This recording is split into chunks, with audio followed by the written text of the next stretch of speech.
so wana moi bitumbo moni lekela yo bitumbo ezangi so makasi esi so makasi zora beaucoup plus temps de prier pendant la nuit jeune ezaka okoki ka ko se priver okoki pa olobake na osala une semaine na otonga te na ochola te na oyina te omona pa une semaine okwa pe na difficulté ochola même ko ina soko bimi na jeune na ndeko jeune soki moni mutu ayeko pekiso moment ou même na monde occulte ba jeune aka mutu aza suspect basalaka mpe jeune te kaka olobi bon na ochola te to na kolia te non jeune il faut toujours accompagner na kotanga biblia na kosambela sinon te wana osali no grave de femme Marie aza Lévi Lévi bauti na libota ya Moïse Moïse abalaki Éthiopienne et Marie awuti na Galilée Galilée ezaki territoire ba Métis il a commis son maturité spirituelle il a commis ça vraiment un enfant de Dieu mature pour faire face à problème pour résoudre le problème na kolega yo moko azati total isanzambe ba problème na yo lokola yo moko azati. Voilà. Shalom mes peuples de Dieu et merci parce que Boza est belé en train de nous regarder partout dans le monde entier à travers notre chaîne YouTube Caleb Kimbeni TV et dans notre émission Les Parvis. Alors dans notre thème aujourd'hui c'est Testament et notre sujet c'est toujours les autorités tirées dans Ephésiens chapitre 6 verset 12.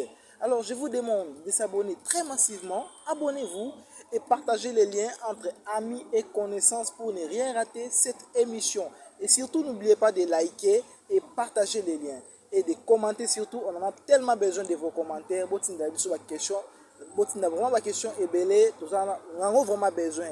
Alors pour l'émission Yalelo, Nadali pour annoncer que non, on va vraiment être là pour répondre dans vos questions. Ma question au vote de la Gabiso vraiment est belle de répondre à l'émission Yalelo.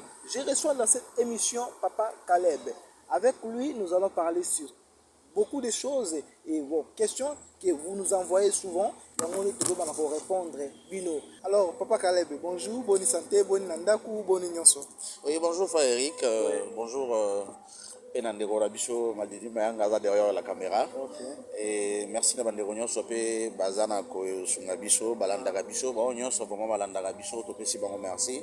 C'est que Tenzambalo la Azala Rabino, merci P, Nabandego, Bazo partager, Balien, Bazo commenter, Bazo aimer. En tout cas, merci na Papa Eric. Et je crois qu'aujourd'hui, nous allons faire juste une émission pour répondre à ma préoccupation à tout le monde. C'est ça. Alors, on va juste prendre le temps aujourd'hui de répondre à toutes ces questions.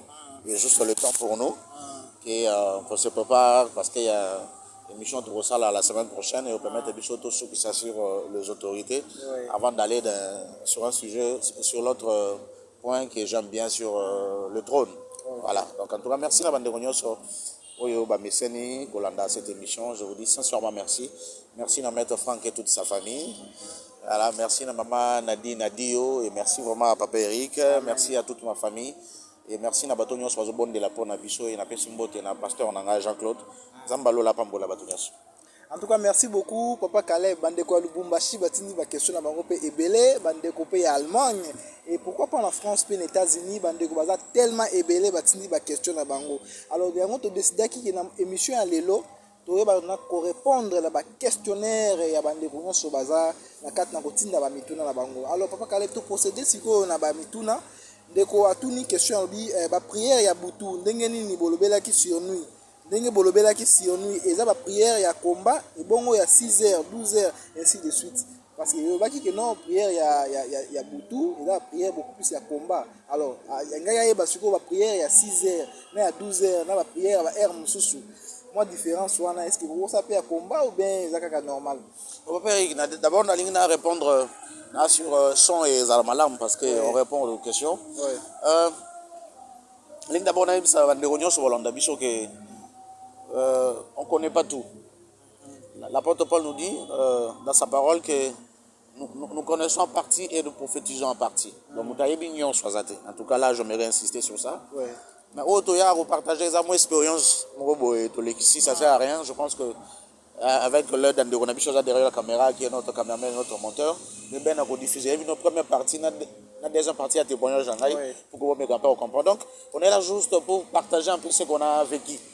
Alors cela est très important. Alors, okozala peut-être oyoka makambo mosusu oyoka ndenge mosusu mais oyo eza important eza ke discernement cet esprit de discernement eza mpe don l'esprit de discernement les dons de discernement des esprits voilà et nzambe vraiment asala ngolu pour que on comprendre un peu quel esprit qui parle et l'esprit qui répond à ce moment en tout cas ozala très important mpona biso et napesi mbote na ndeko atuni motuna wana et nalingi koyebisa ye mpe koprofite koyebisa bandeko nyonso parce qu'on répond aussi à tout le monde que eza na aire moko bien déterminé pour nous que nous devons prier et surtout quand il s'agit de prières de combat c'est beaucoup plus la nuit hein? Voilà c'est vraiment beaucoup plus la nuit nous partageons par rapport à connaissance moko na yebi et d'ailleurs ozanga été toyokuta nyonso na mokili toyebi pe que c'est pendant la nuit que tout se prépare et aussi si nous rentrons dans le livre de Genèse balobi na biso dès le premier jour tant nzamba osala mokili il y a une nuit c'est ça non oui c'est la nuit hein? Oui. Et il y a un matin ouais. Voilà, on commence d'abord par la nuit, Oui. après, il y a un matin. Il y a une nuit, il y a un matin, voilà. Donc, ça commence tout. Donc, c'est comme si, si on lit bien l'écriture, si on peut bien interpréter l'écriture, c'est comme si nous sommes dans Salamana Boutou. Création, nous sommes dans Salamana Boutou. Et le monde spirituel, basé la connaissance, parce que Papa Eric, l'homme, Satanaza élève maintenant malam ou école en Zam. C'est vraiment. N'habiter na rasi kuna ndobe dara ba distinction par l'école c'est vraiment une bonne élève quoi donc un bon élève excusez-moi à DST voilà c'est vraiment un bon élève en école en Zambie et abimi kuna azaki affermi enseigner ayebaki nyoso kuna et nyoso ya sala kuna za nonga oye a copier kuna nda memi na mokili boy alors cela est très important que nous puissions prendre le temps de prier la nuit. La Bible nous dit que Jésus, même avant de choisir ses disciples, il a prié toute la nuit. Et le matin, il y a des disciples. Oui. Et tant qu'on a mis des disciples avant qu'il y ait et tout ça, et il a prié toute la nuit avant qu'il y ait le sacrifice suprême. Il a prié toute la nuit. Pourquoi préférer qu'ils pendant la journée? Il est l'Esprit de Dieu qui a pris chair. Il est venu pour nous montrer un peu ce que nous devons faire. Et de la manière dont nous devons aussi nous comporter sur la terre. Donc, ce que moi, Bitumbo, Bitumbo et Sangiso Makasi, et Silso Makasi, j'aurai beaucoup plus de temps de prier pendant la nuit. Mais cela ne veut pas dire qu'il faut négliger la prière, il y a moi. Non. Hein? Tant qu'on va avoir Daniel, na Limula Bankosi, tout ça, saut de Tang Malam, à ce qui est en prière à ce moment-là. À ce qui est en prière, à ce qui m'a jeté. Voilà, tant que qui bango na moto, parce que Bible même chose que avant banquer na moto, ils ont prié. Non. D'abord quand même na moto mais Zambo ba sambela de temps en temps. Zambo ba lexara ba butu, Zambo ba jenaka, aya qui intervention na yé. À un certain moment on est au bimarabo et le journée nous devons préparer notre journée pendant la nuit. C'est ça. Cela est très important. Et dans l'obagiawa, il faut pas tout bon. Je dois prier avant de dormir donc je vais prendre 10-15 minutes. Et ça Koko sambela pendant 5 minutes, pendant 10 minutes. Après Soubisiga wana, et ça cause la malamu te nanzambe, ça cause en contact nanzambe. Nzambe faut prendre plus de temps de rester avec lui. Plus tu prends le temps de rester avec lui, plus tu te sens entouré de lui. Okay. Cela est très important. C'est entouré de sa présence. Donc au lobby, parce que vous semblez un peu en lobby, au petit peu de temps au yokaye. Donc cela est très important. Et Jésus lui-même a dit à ses disciples. Donc vous n'avez même pas le courage et le temps de prier pendant 1 heure. Il y a 1 heure, mais ce qu'on a 10 minutes. Donc quittez sous moi, vous n'avez même pas mesure. Mais il y a juste pendant 1 heure. C'est ce qu'il nous demande. Mais Bishop même dit 1 heure, on a tout comme Bishop a tout autant évangile. Réponse à ça, il y a des disciples. Vous n'avez même pas mesure. Ça n'a pas raté fort pendant 1 heure. Je sais que c'est très difficile parce que le diable, mais au moins de le faire, même déjà ce que le Seigneur a demandé à ses disciples. Parce que c'est Dieu qui demandait à ses disciples de rester devant lui pendant 1 heure. Et la nuit, cela est très important. Mais on en fait encore plus pendant 1 heure, 2 heures, 3 heures, 4 heures du temps. Et vous priez, aussi sur le bien aussi au silence. Allez, mon lot, le mot que j'aime bien, pour le faire, allez, mon lot, voilà, et puis à son âme. Alors, même si ma parole est qui mais mon silence t'adore. Ouais, hein, donc à un certain moment où tu as une kimia pena, même attendre le silence, on a besoin d'adorer. Et tu peux si tu as un peu de temps pour yokaï. C'est ça là est très important. Voilà, mais prière à 6 heures. Les âmes malamou, prière à 13h, ils ont malamu, prière à 9h, ils ont malamu. La parole de Dieu nous dit de prier sans cesse. Très bien. Merci beaucoup, Papa Caleb. La réponse au Ebina Kopé Sandeko. Donc, on a la deuxième question. De quoi tout ni alobi biso awa na basali ya nzambe bazo pekisa ba gêne balobi eza démoniaque. Il y a plus de condamnation pour ceux qui sont en Jésus-Christ. Donc gêne to se privaka. Basala nzambe na poto bazo pekisa ba fidèle basala gêne. Pour raison que non, il y a plus de condamnation parce que Jésus-Christ est Seigneur et Sauveur. Pas qu'elle parle là, qu'est-ce que tu veux un peu dire? Merci beaucoup, Papa Eric. Merci pour notre wana. Ouais. En fait, il faudra d'abord naito lovar. Jésus est notre maître. Ouais. C'est Dieu hein, qui a pris chair. Ok. Voilà. Et il est le chemin, la vérité et la vie.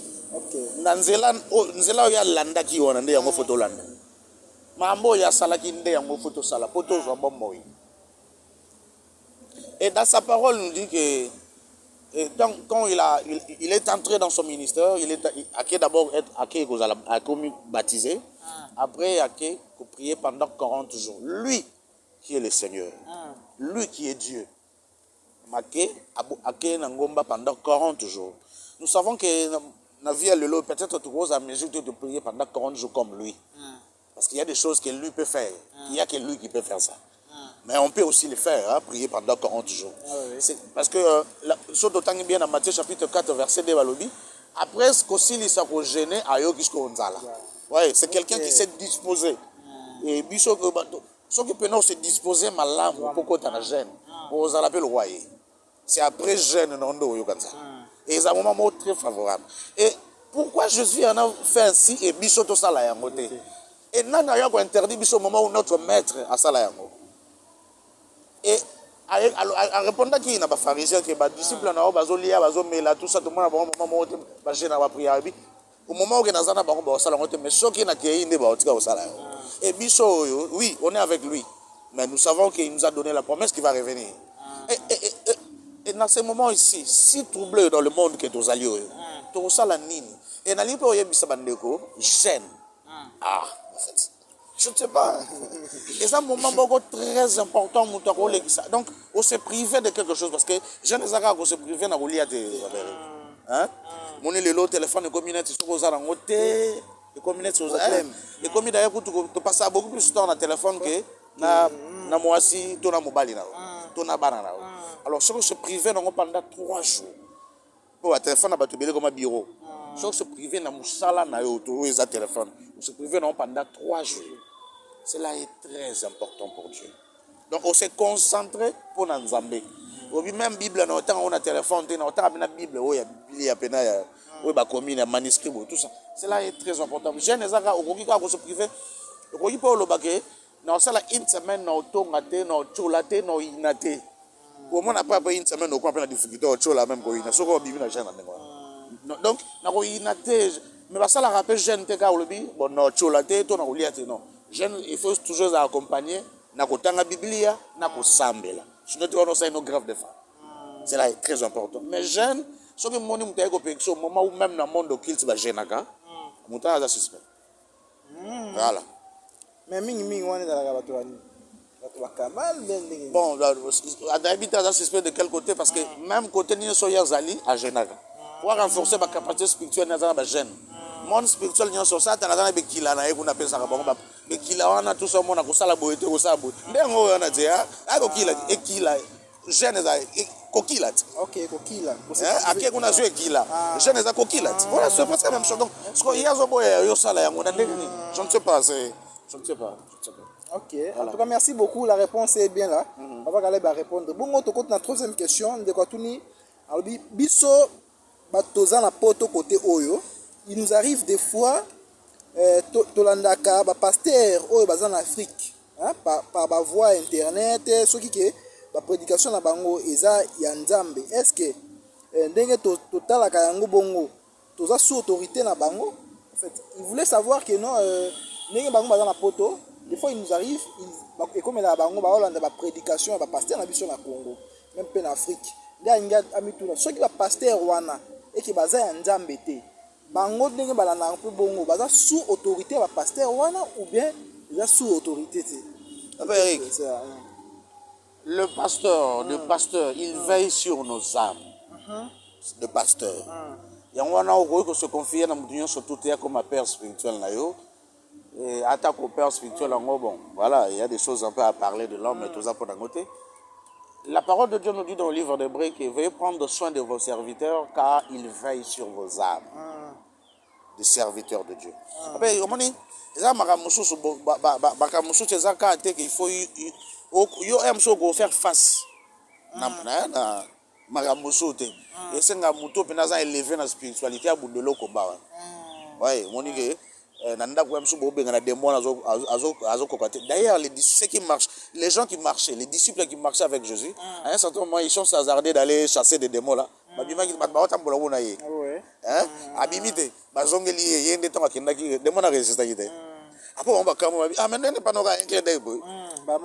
Ouais, donc, je donne cet exemple-là. Il y a des choses où mais mouton Zamba est établi. Mettez-moi pour les Barnabas à part pour la mission par laquelle je l'ai appelé. Mouton Zamba Bengi à Tchapa, Aza Oué, Aza na mission bien déterminée et à coquille dans certaines choses. Mais aussi, il ne faudra pas oublier, Aza Moto, le Kolanganaï. Mon état, on a la Nzala. Pasteur, je suis à la Linzala. Oui, mon état, on a Bengi Pasteur, on a difficulté à foutre azana ma finga ya mususu ya mko lupango ya yoki ngote. Donc na ligne pas loba oui, na pêche d'abord responsable. Je crois que ba na répondre à des volets. Maintenant deuxième volet na ngezali que il faut mieux ba peut commis prendre en charge. OK. Cela est très important. Mais nzamba za na état d'âme te hein. Nzamba wa sali ko na c'est. Il faut yo moko bien prendre en charge. C'est très important et yeba rappel ni nango so poussa ni fel go sanza mini ko yebisa. C'est ça. Est-ce que vraiment est-ce que tu as peine sûr que tu souffres? Il faut total éloigner ma souffrance. Et là, tu as les chaussures na voilà, donc d'abord nous devons aussi savoir, nous faut beaucoup mis ça nzambe na bangwa lolenge pe tozaeli. To pour ça na nzambe te poto lelela nzambe otiki ngai na mwana na yo tout ça. Na prière mususu wa na yo balobi lo sambo ya moto mabe. Et le sambo peut en multipliant des paroles vaines. C'est là donc nous sommes des enfants de Dieu, nous savons ce que nous pouvons parler devant lui. D'abord lui donner sa place et en lui donnant sa place, c'est ça qu'on reconnaît même que dans des moments de malheur ou de bonheur, je suis dans la joie parce qu'il est là avec moi. Ceux qui passent les kiming, il suffit qu'on a vu qu'il y a Kimi on a vendu les lions et motema na ngana chez long na bandota la lobby ça va aller. Ouais, c'est là est très important. Papa, il a fallu que Jésus puisse venir sur la terre parce que nous sommes à la pauvreté, et ça qui est difficile, tout ça est difficile à comprendre le niveau de pauvreté là. Moi nous toi ça ramdambong. Tant que à un certain moment, tant ça rappelle de l'autre côté évident. Et ça là qui soki muta epsinga o na osanga mbongo yo cha unité. Moi bipe ngai natali muta bipe comment zo yebisa ko yo kuto yeba. Na tam to bipe ngai. Ouais. Tant benga bo na sangi na unité. Azo sa unité na moyenne. Le long de na mo comprendre que. Ko sanga unité ça est normal. Hein? Il y a Maldini Zana et Big Nabipaka, il y a Big Nabipaka. Ouais, donc, à l'époque, c'est difficile. Donc, pour toi, ça a quelque chose, c'est difficile pour. Voilà. Nzambe Azana Nyosho, et ça est difficile à comprendre, à mesurer. Voilà. Il y a une raison par laquelle Ayaki n'a Kibomoto. La Bible nous dit il s'est fait pauvre. Pour que Bisso comme riche. D'abord, il est venu sur la terre, il s'est fait pauvre pour comprendre le niveau de pauvreté. Voilà pourquoi la parole de Dieu nous dit aussi qu'il est rentré auprès du Père, il est notre avocat auprès du Père. Il y a un certain moment, voilà, Dieu peut se demander, mais quel genre de pauvreté il peut lui dire, ne parle pas en gros. Je sais ce qu'on appelle la pauvreté. Je sais ce qu'on appelle la souffrance. Ne parle pas en haut. Ouais. Cela est très important. À un certain moment, il faudra toyer rappeler Nini Dolo Albosanza. Pour le sang, on a mis ce peu qui n'est pas naïf. Nous ne devons pas multiplier des choses un peu inutiles. Zamba a mon pauvreté, mais Joseph Sanzamba aux pauvres. Oui. On reconnaît ton âme de grâce dans le à Sali. Le monde là aussi, il y a des problèmes. Donc, nous devons aussi être dans une certaine maturité spirituelle pour avancer devant Dieu. La parole de Dieu est claire pour que nous puissions comprendre comment nous devons vivre avec lui. Mais c'est très important, il faut tout coller spirituellement pour que permettre de choper tous en contact naïe. Surtout en contact naïe, il n'y a pas d'intermédiaire. Il y a que Jésus-Christ qui est l'intermédiaire entre nous et le Père. Donc, à ce moment-là, oui, sinon, il faudra passer par Marie, il faudra passer par tel saint. Oui, donc, il faut qu'il n'ait pas, voilà, il faut qu'il n'y ait pas Kokomoroboé, il faut que le cimetière, là, ils sont parmi les vivants, ils sont capables. Il y a des photos bonnes, il y a des photos s'adresser pour hier, et non, donc, nous devons avoir cette maturité-là pour comprendre ce que nous pouvons parler à notre Dieu. Et ceux qui te comminent à maturité, on a te comprendre, parce qu'il y a les droits, il y a des devoirs, il y a il y a des devoirs, les droits et les devoirs. Il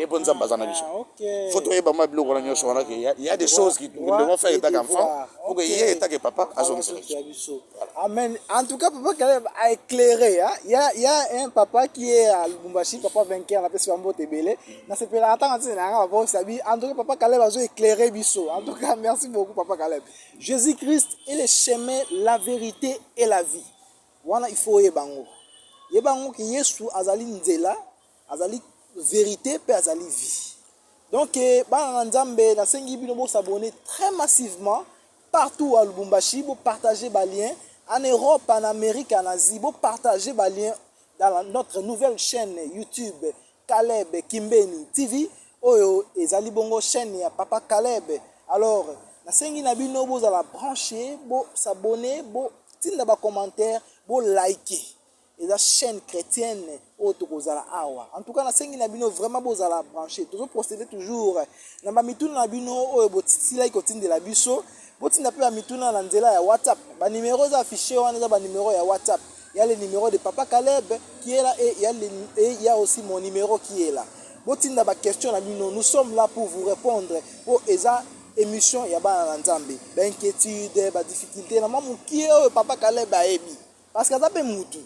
Mais une expérience au hasard quand même, il va vous aider. Alors, tout on a quatrième question. Papa Caleb Ndeko Atouni Alobi, par rapport aux jeunes de 21 jours, comment vous conseillez la procédure? Et puis un éclaircissement sur jeunes pour les femmes stériles primaires. Ok. Merci beaucoup. Nzambalo la Pambolae.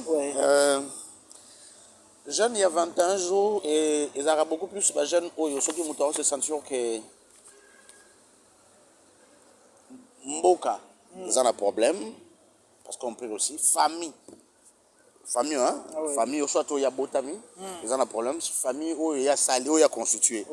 Moi, si il y a Bana, moi si, voilà, vous voyez, toute sa famille, papa Bana, moi si, ils ont un problème, Mobile, ils ont un problème, moi si, ils ont un problème, Bana, nous, ils ont un peu tout ça. Il y a un moment où il y a dans la famille, il y a un moment où il faut se priver. Na soko mela masango se priver na masanga, se priver un peu na viande et tout ça, et tu prends un peu que de jus, tu prends trop de légumes pendant ces 21 jours. Bah le but est au liade. Non non. Soko lingi peut ça longo 3 jours à sec. Au bandi on a 3 jours à sec. Après les restes des jours qui restent 10 jours et tigali, on décider que ça là yango, au liade on a légumes. On a tout bicho boé, moi foutre mbila et tout ça et c'est là très important et surtout pour les bichos africains, en tout cas, les gens qui ont bongo, ils ont tango na bicho. Donc, surtout, ils ont commis pesa bongo. Et 21 jours, et pour ça, ils ont en Zambie, vraiment, ils ont plus auprès de Dieu. Marie, tous les gens en général, ils ont auprès de Dieu. Mais jeune, il y a 21 jours, et ça a une capacité spirituelle, il y a moto. Voilà, aux en facilité, il y a quand même, quand même pépéner des gens voilà, cela est très important. Donc au commun la dimension spirituelle on va atteindre et les na kutana na mutu moko bon il y a une dimension spirituelle un peu occulte à la facilité même il y aurait bon à un certain moment dans on est na comment un peu bon on aurait mbule beta voilà on est na si tu comme 15 heures mbule beta mbule beta voilà donc cette capacité spirituelle là est à de l'autre côté et ça en gênant c'est les sont pendant 21 jours dans la prière dans le jeûne en méditant la parole de Dieu où nous comprendre certaines choses il les comprendre rose alors voir qui mis sur un verset nous l'engo discerner en tout le monde va comprendre donc ce que vraiment vous passez à bataille et tout ça et Et sur le plan physique aussi, ça rend autres c'est évidemment certains déchets un peu la catanzoto, tout ça. Et c'est très très important, vraiment très très important. Il a insisté, peut-être Eric à comprendre, on a surtout pour nous les Africains. Surtout pour nous les Africains. Et tout ça, on a fait on a vu sur quoi. On a vu sur Papa Eric dans le bon pour le bapé que dans la Bible, tant que la Bible, la généalogie à Marie, bah bétion au pensate. Ok. Hein? Bah bétion beaucoup plus, il y a Joseph. Joseph, oui. Bon, ils apprennent le baguette dans le Bible, surtout pour la Bible africaine, tant qu'on a tout qui est beaucoup plus dans la prière. Ils apprennent tant qu'on a Bible dans le sens que bon, on a tous les ans dans le chaos, ils ont s'installer petit à petit, le monde va être ce qu'il va aller, parce que voilà. Bazo bon, ça peut pas y avoir Antichrist. Bon, mais on attend les Africains. Bon, on arrive en journée avant que l'Antichrist revende dans le Bokili. Voilà, je crois que tu as dit que Marie a Lévi. Et Lévi, bah, il y a libota ya Moïse. Et Moïse a balagé Éthiopienne. Et Marie a na Galilée. Et Galilée, c'est un territoire bah, Métis. Il paraît que Marie a Métis, a noir. Moi, j'attends, africain, en tout cas, ceux qui ont passé beaucoup plus dans le genre de prière, surtout dans le vraiment à mes amis et mes frères africains, si on prend le temps de rester pendant 21 jours de temps en temps au salayango pendant l'année mo biga nene au kabula yango so rapena batana yo kotika ba jeune à 7 jours kotika ya 3 jours mais si tu sens qu'il y a un problème dans ta famille si tu peux lui au matissa la capacité spirituelle na yo bando za bena craint banda bando ki pena moni ke so ko telemiga le fait que le fait ka oye hein na peu exemple mo boy nga mona mutu na vitamine na bitu so yebi selon yo boza mo vitamine à mon avis, il y a des vieux. Ouais. Après, bon, tu n'as pas remarqué que Mouton Bandoya Boya a des vieux. Ouais, bon. Tu vas comprendre, bon, dingo diable quoi, mais ce que bateau dingo notre bon habité. Il y a moi à y le Ramoni. Après, message après ce moment donc, Mouton Mabé, ma pense que ma baisse à côté. Voilà. Moi, en Zambo, pendant 21 jours, nous avons bloqué à Bongo Pabando. Surtout pendant la bandeli, vous êtes un temps on a bu chaud. Voilà. En tout cas, jeune, il y a 21 jours, il est très puissant. Et c'est question encore? Ouais, il y a encore tant de questions. Non, alors, il pour sur la stérilité, là, je ne sais pas. Ah oui, il avait parlé aussi, et puis éclaircissement sur les jeunes pour les femmes stériles primaires. Ok. Ok. Bon, en fait, on a invité ceux qui précisent, il faut appeler son un peu de quel côté. Il faut orienter en nini, je ne sais pas, mais je vais faire l'effort un peu. Il y a un côté dans ma cantine pour essayer un peu de répondre. Ceux qui moto, Azan a un problème qui est à Botagi déjà. Après, ma botte Kangami, Azo Botali sauté. Et que les médecins va dire non, il y a un phénomène qui maîtriser un autre comprendre. Et l'inko la kisage batwana mi balo bakutani wana monde muli les obo ya babimisa ba descendance. Ouais, descendance d'abord liboso wana bimi déjà ba sepel na été parce que tant to bota makana mulili ba mona o ba mona ki va mettre na biso l'étoile. L'étoile, ouais. Et on peut pas faire on net sur notre bali dans ba bala étoile, ba bala moi cité. Même moi si ba bala étoile, ba bala mo bali. OK. Hein? Et ça rabis un peu na kamwa mo muto nga bala saka sala choix ay asura na nzambe ko na choix zo sala. Ba bala étoile, voilà, so bala étoile yango moni au sala o la Bible nous dit que celui qui trouve une femme trouve le bonheur de la même manière aussi avec l'homme. Oui. Maintenant ce qui est arrivé que beaucoup de temps parce que ba muso étoile muso kutana par hasard. Na bondela na bango te mais nzamba trasa chemin na bango ndenge wana. Soit mobali na nzela na ye soit papa na ye soit ye moko a gagné bitumba ya territoire. Parce que aussi jeune à 21 jours, excusez-moi na zongi wana et d'Arabie surtout gagner peu bitumba ya territoire. On a peut-être comprendre dans le but. Et c'est très important au gagner bitumba ya territoire. Ça va m'expliquer dans le territoire là moi je peux comprendre mais pour na ba biso na biso ba mona le roi la vallée en haut. OK, bon en fait, nangina pesa un exemple moi un peu simple. Papa tant que Nzamba a donné à pêcher dans le jardin d'Éden.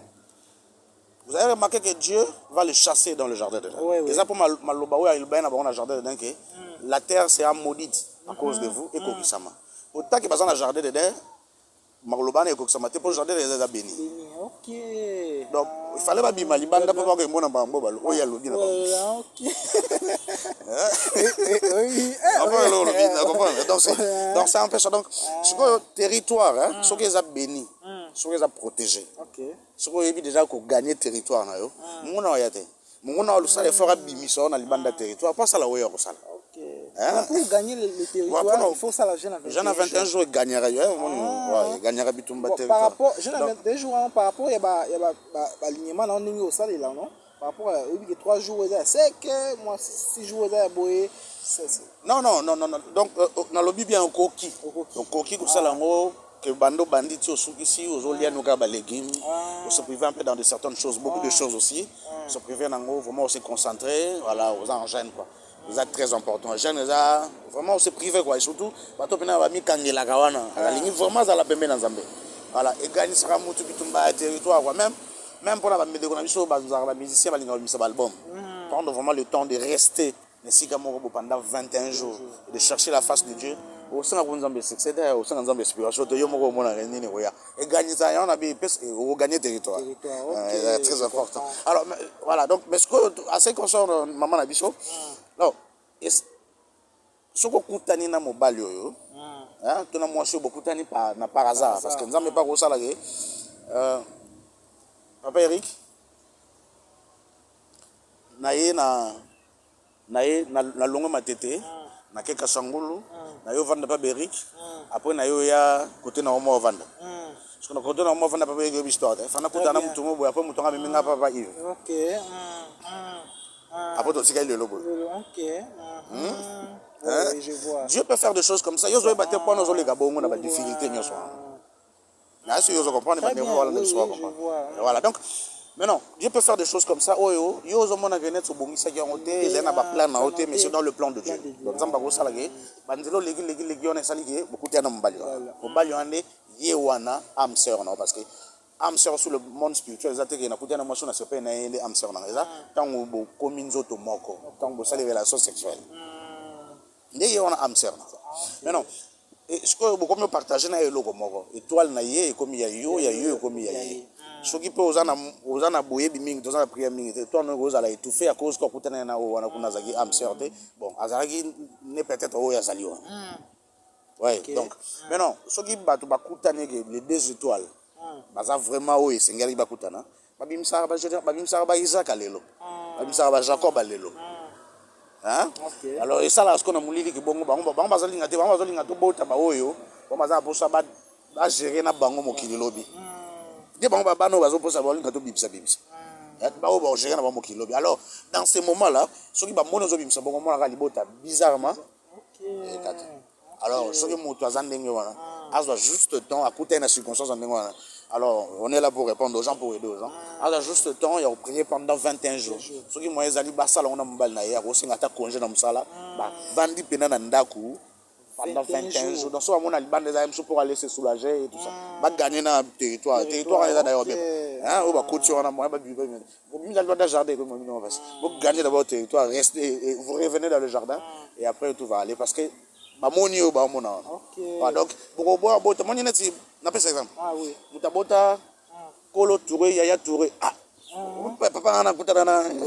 C'est ça. On pas na bimsa. Na pesa exemple. Nzamba pambola.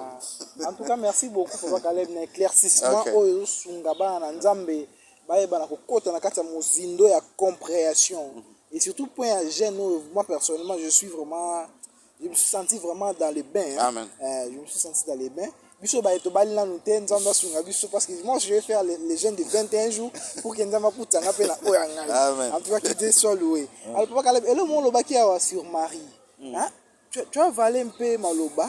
Donc mon gars va l'examen parce que les gens souvent me dérangent. Papa Caleb Meli maloba, il faut que loba boye.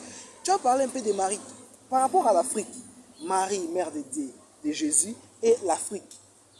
Par rapport à qu'est-ce qui prône un peu là-bas et là ils ont gagné la Katuana. Bon Eric bon en fait na lobby te que batu bandi mama na lobby on hein. Oui. Après on va te polémique un peu inutile mais juste je n'ai partagé ma révélation moi bonga nandi maka personnellement là ça m'engage que moi et na boy na ngeko ma vie batu mais na partageons quand on répondre na mon éclaircir surtout que pour profiter pendant le moment pour aller ça moto dans biso que et comme maintenant tango na biso hein voilà le monde touche à sa fin et le monde revient comme dans le début hein voilà donc comme maintenant tango na biso et bon Afrique en fait na lobby a bien que Marie a wit so tali bien généalogie na penezate Ouais. mais généalogie aux moi mingi ils a Joseph. Ok. Oh, Joseph n'a rien à voir avec Marie pendant le gamba José. Ouais, ouais, ouais. Hein? Oui. Mais je comprends ni babeti balingi babetaka mingi histoire ya côté papa que côté maman.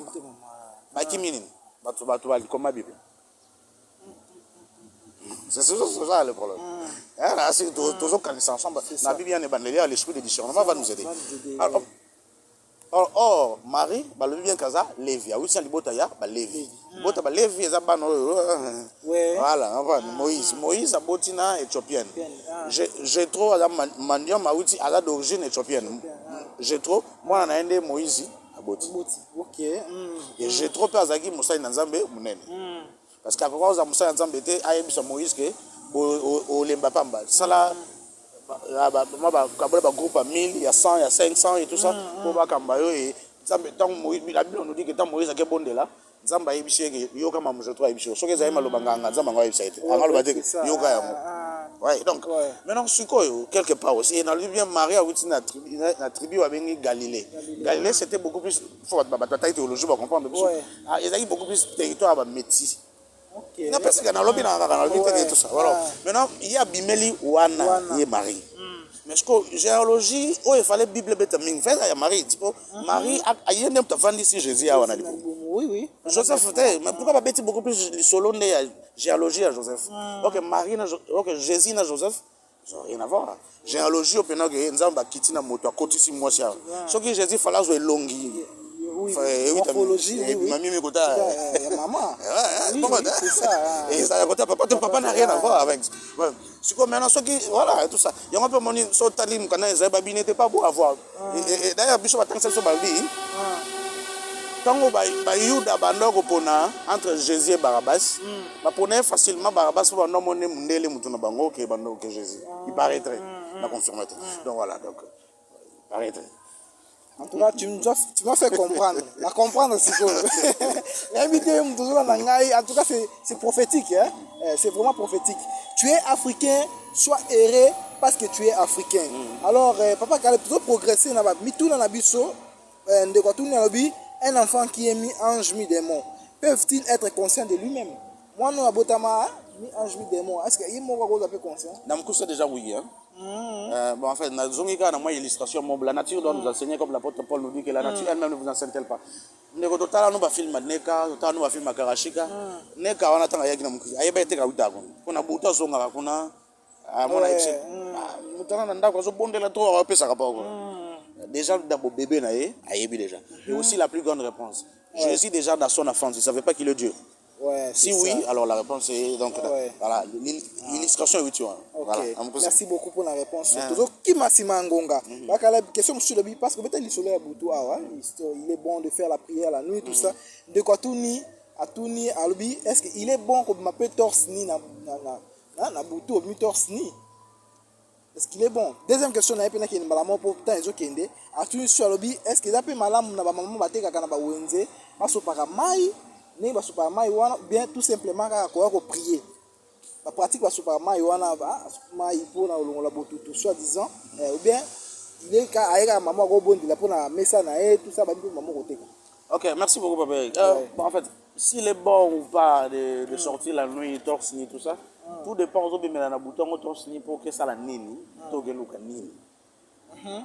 Hein? Ouais. Lo on a ebezaka ke okoki ko lala na mbetu nité. Eza malamu te bon a invité ceux qui sont datini au salon nous sommes au centre datini au salon mais eza vraiment malamu te parce que vous avez se livrer vous ça appel il y a un monde molili et tout ça il y a la domination de le baga va aux place et tout ça et bon ce que moto abimi torsni eza par conviction par quelque chose ou bien à se retrouver quand vous avez un culotte directement le reste autour il a un peu nu tout ça voilà donc c'est pas vraiment la question là voilà orientation penza il faut peut-être soit atteindre mission que abimi na butu po ayazana makanisi que soit abimi bon et ça makaboy là peut-être on pourra bien le répondre mais aussi hein voilà donc ils ont un peu trop dangereux. Voilà, des sorties un peu comme ça. Et aussi des sorties après 0 heure. Après 0 heure, donc 0 heure 1 minute. Oui. Après 0 heure 0 0. 0 heure 1 minute. 3 heures du matin, comme il m'a air, on a ma colongo. Peu importe ça, les coloniaux sont en bilamba. Et que bandi ko loba air, bandi ko loba net au Osaka. Osaka. On a dit autrement, tu parles au Abenga Kadier Soleil et tout ça. Tu parles à lui et à Yoka Kadier autrement à un moment.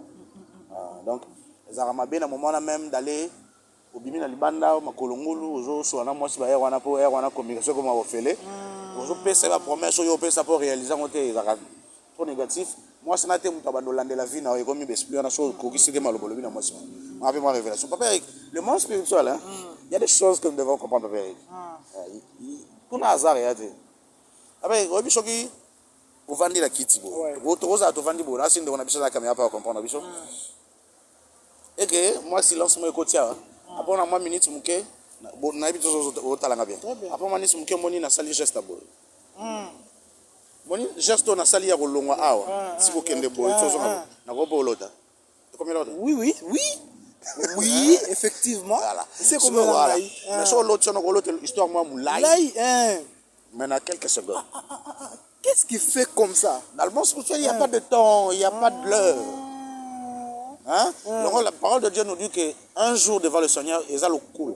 1000 ans. Ok. Ouais, donc quelques secondes, oui, il m'a déjà arrivé. Ce qui m'a dit, on remarque que il y a 30 minutes. On a abouti comme un laï. On d'autres appellent les gars un laï. Il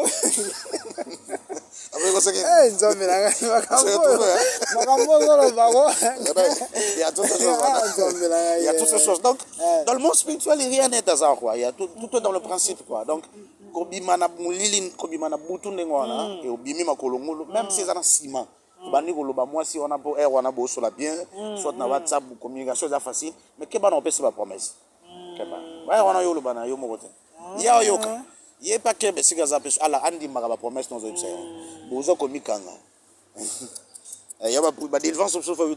en tout cas, merci beaucoup. Par rapport à l'éclaircissement, Papa Caleb, comment faire la prière d'orientation dans un couple où il y a tant de problèmes? Ok. Maintenant, à répondre aux bichons. Pour répondre à la attaque semaine au côté d'un sujet pour tous une semaine pour répondre quand même sur la bichon problème en les pour toi ça peut orientation selon problème bon problème en général ma botte sera un problème il y a quand moi on t'a continué d'église parce que c'est que yo ça va prendre ma casse na libota non ah ouais c'est qu'on a professeur ouais donc en fait ouais la quand on rappelle peut en profiter pour y ça dans la prophétie il y a ce que Dieu te dit de dire et ce que Dieu t'a dit. Ok. Hein? Il y a la prophétie on zamba yebisi yo loba, na prophétie on zamba yebisi nde yo. Yo kaka. To vandi ka boye na kusambela mingi nzamba la kisinga ke ndeko na biso za cameraman o aza musala mabe. Maman na yebisi yo. Est-ce nzamba yebisi nga na biso? To na yebisi. Yo na mona zamu tamsam est-ce que si ba moni singa na ba singa na yebisi. OK, c'est ça. Donc l'orientation to be ça mais faut to yeba dans quelle manière to be s'orienter. OK. En tout cas nzamba pambola yo. Tout so alobi Papa Caleb na ba témoignage na nyonso o pesaka. Il nous arrive des fois qu'on se retrouve na bakawana. Ka mingi bakawana. Est-ce que il est important que ba pasteur na biso ba bonne de la peau na biso ou bien biso moko on peut le faire la prière c'est tout. Je pense que la question aussi a été posée. Ouais. Voilà. Mais à tout le monde. Ok, merci. Ok, bon, voilà. Donc, je crois que tu répondais déjà. Et donc, tu oui. Il y a Malam ou Zali, si probablement d'aller voir des serviteurs de Dieu. Ils sont établis pour ça. Mais aussi, tu répondais à la deuxième volet, c'est très important. Il y a commis son maturité spirituelle. Il y a commis vraiment un enfant de Dieu, mature, pour faire face à problème. Tu dois résoudre le problème dans les gars. Tu dois résoudre le problème dans les gars. Tu même à bimisa combo même Zambé nana yoka balobela ngote. Ouais, hein, donc ezaka yo parce que même sous ndenge ba problème les aleli ndenge am sou tindika au pour ça. Donc cela est très important mais ce que tu te sens d'abord faible spirituellement parce que ça va des moments sous le bagarre. ba démon mosusu yo côté mais bon on a en termes sur une dimension spirituelle dans ça. Alors va vers le serviteur de Dieu et va orienter yo soit très bon de la bonne. Oui, on avance déjà hein, avec vos questions. Papa Caleb, là c'était la CRIT. En Afrique d'ici, il y a une question. On a si vraiment CRIT, on va te belé musique Azali. Et aussi, à tout le système on comment na soi-disant homme de Dieu, dans un monde à chiffre 9. Donc, vous payez ça $90, il y a offrande. Et comment on va pratiquer on les a il a qui OK, bon chiffre 9 $90. Vous payez ça offrande $90. Le chiffre 9 ils ont valu ils ont la grande 4 ya ba demande bon merci beaucoup na comprendre que na kenda un peu vite na zongi. Ils ont la réponse mo ndeko tuna kia lobi muto azo boka mai. Oui, c'est ça surtout. Okay. Il y a la deuxième question. Voilà. Muto azo boka mai est-ce que tant azo boka mai wana est-ce que ezana esprit moko te tout ça tout ça. En fait, yo zo boka mai po ya mso ilanga zali parce que tourner mission ma poussière ezali. Mais va habiter beaucoup na poussière beauté à bois qui mai. Wana aza aussi sa poussière. Est-ce que muto azo boka mai dans le sens que azo boka mai pour avoir autorité, avoir domination. Yesi kazali pour ateka kaka to la savandi et comme logo mi balé. OK. Parce que d'abord quand même mai mbule beteki momoni azo boka mai. Pour attendre mais ça na noté. Ouais, là comme muto aza ko se soumettre sous les autres parce que a comme il n'a pas sa autorité sur ici kawana. Donc automatiquement cette autorité là ne vient pas de Dieu. Parce que voilà même muto yo asali ndenge wana do voilà donc wana a commis sous l'autorité il y a banzambe belé oyo to lobaki na mission sous et tout ça et voilà a commis un peu conduit et inconvénient qu'il y a non seulement pas naïe mais aussi na banane. OK. Donc voilà je ne sais pas maintenant pour la question. Pour la question maintenant le système comment on a soi-disant homme de Dieu chiffre 9 donc $90 après ça offrande $90 oui déjà. Oui wana musana nzamba zo tindika yo ozala sous l'autorité ya maloba naïe au vivre sous l'autorité naïe parce que tant yo on dit mokomi dans l'obéissance. Tu obéis à sa parole et automatiquement au commis sous l'autorité de parce qu'au commis sous l'autorité il y a parole alors je ne sais pas maintenant ndenge ya zotinda wana si c'est Dieu parce que ngana za sûreté que nzamba ko pambola kayo parce que asengi yo mbongo mais Dieu aussi peut te bénir parce que il peut le faire il est Dieu hein? Il est souverain il a éminé tantôt voilà et ça m'a motomoko trop riche dans la Bible. Il a dit à Jésus, l'homme bon, dis-moi qu'est-ce que je peux faire pour mériter beaucoup de Zanikolo. Jésus lui a demandé de prendre tout ce qu'il a, d'aller donner aux pauvres. Ouais, c'est ça. Comment il est compliqué, hein? Alors, Bishop peut comme le roi Batouanate. Donc, quand mon sang a dit que ça $900. Ouais, donc on est comme agir n'est bon. Auto sera non malo banzambe, mais le fait qu'à le bonjour à maman, au Bosan Mamanzambe, et comme il m'a $900. Ouais, ça peut arriver que c'est l'orientation de Dieu. C'est Dieu qui lui a poussé de dire ça. Mais le problème c'est que ça est comme un phénomène en Moka, comme un phénomène dans le monde parce que il va soumettre biso sous l'autorité à Banzambe na bango. On a peut-être une orientation tout ça. Et ça la rappelle que comment on a l'habitude ou bengi oyo. Mais ça 320 pour na bonne de la bonne. Na nzamba wala kisanga chiffre 9 wa. Makoba mama on va zapper na facilité ko nzamba wa makambo. Voilà, là aussi c'est notre problème. Mais ce que qui n'est pas ensemble nzambe oui na osala mais je me aussi prier Dieu. OK. Nzambe wana za na posanga na pambolama. Atika ngate po maloba ni tsepa na ya atika ira betsa libakute. Alors pour ça tout ça na salle là yango je me aussi prier et demander à Dieu si c'est possible pour na pesa voilà. Et si c'est Dieu il faut pas hésiter de donner. En tout cas, on est arrivé presque à la fin de notre émission, ça nous reste toute une dernière question. Oyo bosila ikotine de la biso bolobi Papa Caleb. Mais ça biso explication sur banyama oyo. Chien, serpent, tortue et crocodile. OK, merci beaucoup on a yango. Chien, voilà. Et d'abord ça créature en Zambie. OK. Mais bon, dans le monde spirituel aussi bah utilisera bango parce que bon pouvoir et ça melipe bango ya osala lolenge balingi. Et attends baza ba limite. Pouvoir et ça même bango osala balingi. Alors chien ça beaucoup plus un dieu Béliade, elle a trop dangereux hein, trop dangereux et ce qui va invoquer ayo ba apparaître na mboa et tout ça. Mona na ta ba clip musuza ba rappeur moni a bi malambo ba tabio. Mona nda chembo ana ingola kisa bala moko li se faire te Non, bon, en fait, on blague analyse fait un peu, hein, voilà. Je ne bâton aux Aranaïs, vous blague rapidement, il m'a voilà, bon. Mais la Bible nous dit dans le livre d'Ézéchiel que Moukile est Sagaranaï, la prophétie, Zambalobanaï. Moukile est traité dans le ba retraité. Alors, on a ça, Béliade, Oyo, Azak aussi représenté, Azak trop dangereux et tout ça, et ça peut trop mal monter, net au Bayawa, ou l'autre Tagemboa Suyo, Tomboa Zolandayo et tout ça, voilà, donc. On devait vraiment prier le Seigneur, prendre dans le prière d'autorité pour le chasser et tout ça. Donc, c'est un Dieu qui s'appelle Béliade et c'est trop dangereux. Mais aussi, il faudra voir dans le contexte ni oyo ou l'autre li mouawana parce que à la zone manzamba sali nzambe pas utiliser pas à opérer son message. Ça va être très important. Okay. Bon, en ce qui concerne serpent. Bon voilà, et là maintenant ceux qui tout le monde va comprendre. Azozo a déjà explication. Moi déjà serpent ont représenté ma bébélé, mais aussi ceux que l'autre ont représenté peu ma bébélé pour serpent et ça va d'autres choses sur le contexte sur l'autre lié l'ambongo. Ils ont dépend d'un contenu en d'autres. Le contexte sur l'autre lié. Donc il y a chose besoin de choses que mbongo zoya, besoin de choses que promotion zoya. Ouais, voilà. C'est beaucoup trop dangereux sur une loti cobra, hein, voilà. Mais il y a d'autres serpents, voilà, sur l'oti, voilà. Et comme un peu trop dangereux, sur le venin, voilà, voilà, comme un peu dangereux. Mais il y a un contexte belé que l'autre qui est nyoka na mbetu, to ba nyoka na mbetu. L'autre qui a bongo moni effet musote. Et ça mbongo baza kwa noso. On en a profité pour y sabatoire parce que le pasteur Bela Mokili wa baza enseignement mingi, baza webi mingi te. So ko esi passer à l'autre ba nyoka. Le rôle a déjà nyoka déjà ça boit rien chasser.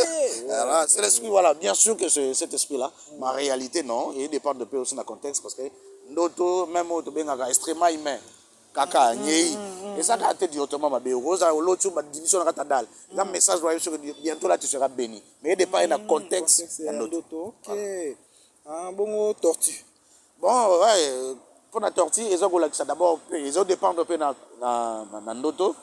Et voilà, ils ont dépendre aussi dans d'autres, mais sur le plan spirituel, et ils en ont plusieurs dieux aussi, où ils vont contrôler, voilà, mais tout dépend dans contexte, vraiment, en tout cas, on a sa précision, parce que, il faut servir en haut qui veulent avoir de l'argent, et soit côté ce à maîtriser. Mais en réalité, même tortue, sur l'autre, tout dépend de l'autre lié, tout dépend. Mais sur l'hôtelier dans le contexte que vous avez quelque part moni azokota na mai et lingo laxage soit mutumo na famille na bino soit yomoko soki arrivé que aux usemi soit zemi na liboso sur l'autre na obotité moito bala c'est que zemi na liboso ozwa soko bondel mingi to perdre mwana mais sur l'autre kazo bima na mai ba isa bino ke bozo zwa mwana moko za l'apprécier pour la vie. Il y a toutes ces choses là, tout dépend de l'engue il y a tout ça. Hein, voilà, mais ce que l'autre qui va dans le boulot moko boy, on est comme un peu trop dangereux. Donc tout dépend du contexte, même à Banyamagnon, tout dépend du contexte. Il faut avoir vraiment quelqu'un qui connaît pour vous orienter. Cela est très très important. Okay. Très important. Maintenant pour finir, crocodile. OK. Bon, ils ont représenté plusieurs dieux chez nos ancêtres en Égypte et aussi même Tilelo. Ils ont représenté vraiment plusieurs dieux. D'ailleurs, à l'Égypte, Yamamoro vraiment voilà, adoré. Hein, voilà, et voilà, donc, parce qu'on a représenté plusieurs dieux. Mais aussi, quand on est dans Vitigoloba, tout dépend, je répète encore, tout dépend du contexte ou l'hôtelier. Nzambe a utilisé le corbeau pour qu'il ne laisse pas Eli. 3 mois après, voilà. Voilà, les circonstances. Pas long, mais je crois que l'autre corbeau, tout le monde corbeau, il y a le bleu. Tout dépend maintenant du contexte. Voilà, ceux qui m'ont à l'autre temps, une spécialité, moi, voilà, c'est ça. Nous sommes arrivés à la fin de notre émission. En tout cas, c'était génial. C'était vraiment extraordinaire cette émission avec Papa Caleb qui était mon invité. Et nous sommes dans notre émission Les Parvis. N'oubliez pas, c'est l'émission Les Parvis. Donc, c'est un papa Nabuso, un monteur, à la Sima. L'émission, c'est Les Parvis. En tout cas, vous vous abonnez très massivement sur notre chaîne YouTube Caleb Kimbeni TV et partagez les liens entre amis et connaissances. Et surtout, n'oubliez pas, de liker et de commenter. On en a tellement besoin. Nous sommes arrivés à la fin. En tout cas, Papa Calais, moi, dernier mot, moi, dédicace, c'est moi, bateau après, parce que c'est sa émission, na biso. Bon, je crois que si on appelle ça un botte dans bateau, pour nous qui s'appelle la robe qui s'appelle un botte d'abord à toute ma famille. On appelle ça un botte dans Maman Rose, Madio qu'on a papa ancien Jonathan. On appelle ça un botte et on appelle ça un botte dans papa Jean-Marie. On appelle ça un botte dans Maman Bijou, na fondation na Mobimba. Voilà, et on appelle ça un botte dans papa Seda. En tout cas, merci pour votre soutien et na papa Patrick aussi. Et vraiment merci. Ça fait un temps que ton dos sur la tête, mais on s'est encore retrouvé sur WhatsApp. En tout cas, on a pêché un botte sur Gozali. Merci encore à papa Alexis, à Kimpese, on a pêché un botte dans Mobimba. Et c'est un bien de tout merci à maman Espérance, merci à papa Nanga aux États-Unis, papa Joël Munga. Et merci à maman Espérance, merci à maman Sylvine Tamboué, ça fait très longtemps. Et merci aussi à maman Fanny Tamboué. Et merci à maman Nanga. Niveau réseaux sociaux, tout le monde a les sociaux. Tout le monde a la maman Eugénie Tumba. Ça fait très longtemps que tout le monde a appelé quand même un beau testé à Zali. Il y a un message de Goko Belaye. En tout cas, merci à vraiment vous aider. Vous avez aidé Bishop pour que tout ça cette émission. Merci beaucoup à pasteur Joël Diavita et à l'un des pasteurs que j'aime bien aussi, le pasteur Emmanuel Chibangu. Vous êtes actuellement à Soyo, en tout cas Nzamba Pambolabino. Et moi, je papa Jean-René. Voilà, na pasteur Célestin Sikou, na maman elle est na Gabon avec l'église de la Restauration. Voilà quelques mots na bateau, je ne sais pas ce qui na bosani mututo nyoso na bosani en tout cas Nzamba Lola Pambola Bino. Merci d'avoir suivi cette émission. Nous ne sommes pas parfaits, on est que voilà, on est ce qu'on est et tout est bien sauté, ou tout est bien, on est tout est bien repartager bino. Je sais que l'esprit de Dieu va vous aider à comprendre un peu parce que nous parlons mais c'est l'esprit qui convainc et ça va nous aider peut-être à avancer. Merci Namito Nanabino. Nous allons finir avec les autorités la semaine prochaine et pour parler sur vraiment un thème que j'aime bien sur le trône, parce qu'il y a ce qui domine la terre aujourd'hui. Bango pe baye bazoye bageso qui antichrist aye lokola revendre sa trône na ya na sena moy vous aura tout autour de lui les borsars et les 24 veillards. Je pense qu'on va en parler aussi. Voilà, tous ces familles-là, les Rockefeller, tout ça, ils comptent être parmi les 12 là. Et nous allons citer aussi. Nous allons parler de Dieu, sur sa divinité. Nous allons parler aussi, voilà, de ce que les diables prétendent faire voilà, d'ici peu. Alors, en tout cas, merci Nabino Nyosh Naogi. Il y a une actualité. Sommet Moya G77. Ouais, hein, voilà. L'ongo G20. Bon, on peut passer à l'Ouïa, bon, Chine. Et quelques pays, l'Inde et tout ça, et le Brésil. Ouais, le monde. Bayebi mambo ça bazo ko plonger mon cri dans le chaos parce que ba promettre bon que ba tout autour na e ba régner na e. Alors c'est ça le monde. Alors c'est à nous d'être prudents, de nous préparer, de vivre vraiment, de faire face na Zoya très bientôt. En tout cas, merci vraiment Nzambalola Pambola Bino, merci na papa Eric. Merci na papa Maldini Menga. Merci pour notre salaire qui prise de vie. Merci aussi pour notre montage. Et bino Dolanda Biso, vous continuez à partager, vous continuez à s'abonner, à aimer, à commenter. Et ça la lipamboli. Et puis que ça rien pour Nabino, mais pas Nabiso ça, ils ont signifié beaucoup de choses. Merci vraiment pour notre soutien Nabino et vous continuez à soutenir Nabiso pour que tout sera toujours présent dans cette émission. Encore une fois, merci à maman Nadine. Parce que voilà, elle nous a aidés, je le dois dire clairement pour tourner cette émission. Ouais. En tout cas, nous sommes arrivés à la fin de notre émission et merci à toi, ma petite sœur Guette Vasco, maman Elika, et pourquoi pas à toi, ma maman Emeran Senzouzi, pourquoi pas à toi aussi, à mon ami et frère Franck Faombo depuis Kisangani, et à Maître Franck, je te salue aussi par tu es, et aussi je salue ma maman, Maman Rosa. Rosette Mbi Emessou, en tout cas, nous sommes à la fin de notre émission.